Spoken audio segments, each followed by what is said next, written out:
बिस्मिल्लाहिर्रहमानिर्रहीम। अस्सलामु अलैकुम वरहमतुल्लाहि वबरकातुहू। सिर्फ एक बंदे के रोने से क्या होता है। हज़रत सलीम बिन मंसूर रहमतुल्लाह अलैह फरमाते हैं कि मैंने ख्वाब में अपने मरहूम वालिद हज़रत मंसूर बिन अम्मार रहमतुल्लाह अलैह को देखा और पूछा, अब्बा जान आपके साथ अल्लाह ताला ने कैसा सलूक फरमाया।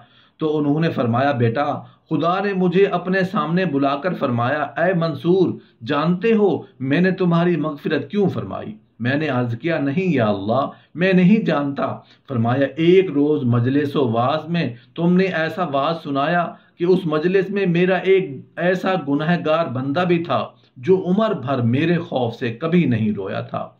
उस रोज तुम्हारा वाज सुनकर मेरे खौफ से वो भी रोने लगा। बस उसके रोने से मेरी रहमत जोश में आई और मैंने उसे और उसके सदके में सारी मजलिस को भी और तुझे भी बख्श दिया। अल्लाह के डर से रोना बड़ी अच्छी बात है, इससे गुनाह मुआफ हो जाते हैं और ये भी मालूम हुआ कि बख्शे हुओं के सदका में दूसरे गुनहगार भी बख्शे जाते हैं।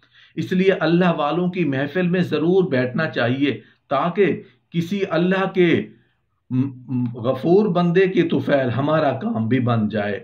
अमीरुल मोमिन हजरत मौलाए कायनात अली अल मुर्तज़ा शेर खुदा रजी अल्लाह अन्हु ने फरमाया, जब तुम में से किसी को खौफ खुदा से रोना आए तो वो आंसू को कपड़े से साफ ना करे बल्कि रुखसारों पर बह जाने दे कि वो उस हालत में रब्बे करीम की बारगाह में हाजिर होगा। हजरत अबू सुलेमान दुरानी रहमतुल्लाह अलैह फरमाते हैं, खौफ खुदा के बायस जो आंखें डबडबाएंगी यानी आंसू से भर जाएंगी, उस चेहरे पर कयामत के दिन सियाही और जिल्लत नहीं आएगी और उन डबडबाने वाली आंखों से आंसू जारी हो जाएंगे तो अल्लाह उन आंसुओं के पहले कतरे के साथ ही आग के कई समंदर बुझा देगा। और जिस कौम में से कोई शख्स खौफ खुदा से रोता है उस कौम पर रहम किया जाता है। हजरत अहमद बिन अल हवारी रहमतुल्लाह अलैह फरमाते हैं, मैंने ख्वाब में एक हूर को देखा जिसके चेहरे पर नूर की चमक थी। मैंने पूछा, तुम्हारे चेहरे की ये चमक दमक किस वजह से है।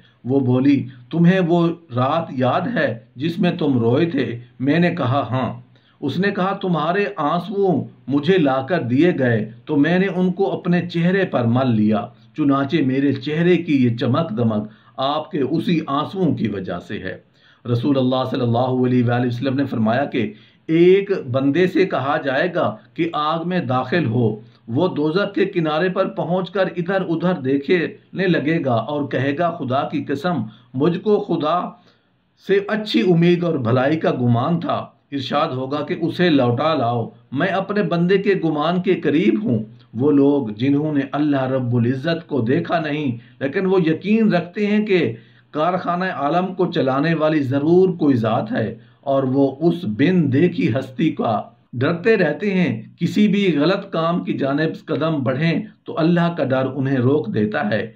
ऐसे लोगों के लिए अल्लाह रब्बुल इज़्ज़त ने मुआफ़ी का वादा कर रखा है और उनके गुनाहों को मुआफ़ करके उन्हें अजर अजीम से नवाज दिया जाता है।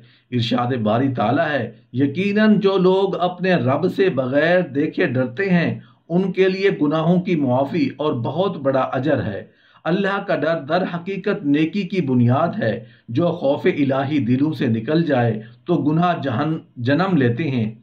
अल्लाह ताला से डरने पर जहां गुनाहों की मुआफ़ी का इनाम मिलता है वहां उसके कई दीनी दुनियावी और रूहानी फ़वाइद भी हैं। अल्लाह से डरने वाला तन्हाइयों में उसके खौफ से रोने वाला होता है और रोने से दिल में रिक्कत पैदा होती है, दिल का बोझ हल्का होता है। और जब आदमी आंखों से आंसू बरसाता है तो आंखें नहीं रोती बल्कि दिल रोता है। हाँ, उसका इजहार आंखों से होता है, इसलिए कि आदमी उस वक्त रोता है जब दिल को सदमा पहुंचे। जब दिल दुखे, गम व अलम दिल को लाहक होते हैं। जब गम बर्दाश्त से बाहर हो जाए तो दिल रो पड़ता है।